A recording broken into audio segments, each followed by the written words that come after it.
کا نام ہے جن کی عظمت و جبروت کے غلغلہ کا نکارہ فلک و ملک کے گوشے گوشے میں بج رہا ہے اور صبح قیامت تک بجتا ہی رہے گا. تاج الاولیاء بارگاہ ایزدی کے اس مقرب بندے کا نام ہے جن کی مقبولیت اور کشف و کرامت فرش زمین سے عرش بری تک مسلم الثبوت ہے.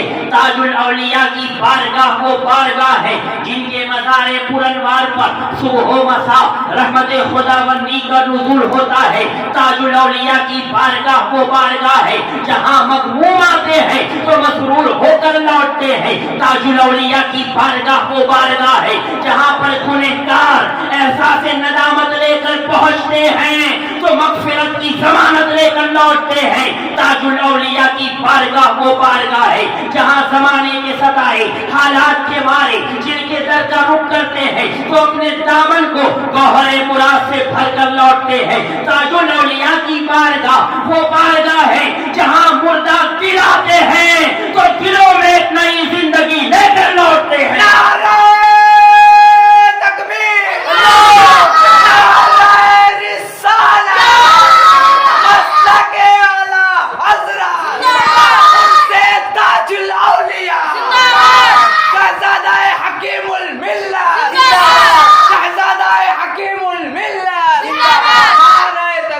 تاج الاولیاء کی بارگاہ میں ہر سائن کو نوازا جا رہا ہے چاہے وہ مسلم ہو یا غیر مسلم, سکھ ہو یا عیسائی. سرکار تاج الاولیاء ہر ایک کی جھولی کو مراد سے بھر رہے ہیں. تاج الاولیاء اپنوں کی بھی سن رہے ہیں, بیگانوں کی بھی سن رہے ہیں اور دنیا والوں کو بتا رہے ہیں کہ میں تاج الدین ہوں. تاج الدین میں اس رحمت للعالمین نبی کا پوتا ہوں جن کی رحمت عام بھی ہے تام بھی ہے. یہ جب رحمت للعالمین نبی کے ایک چہیتے امتی پوتے تاج الدین کی رحمت کا یہ عالم ہے تو رحمت للعالمین کی رحمت کی شان کا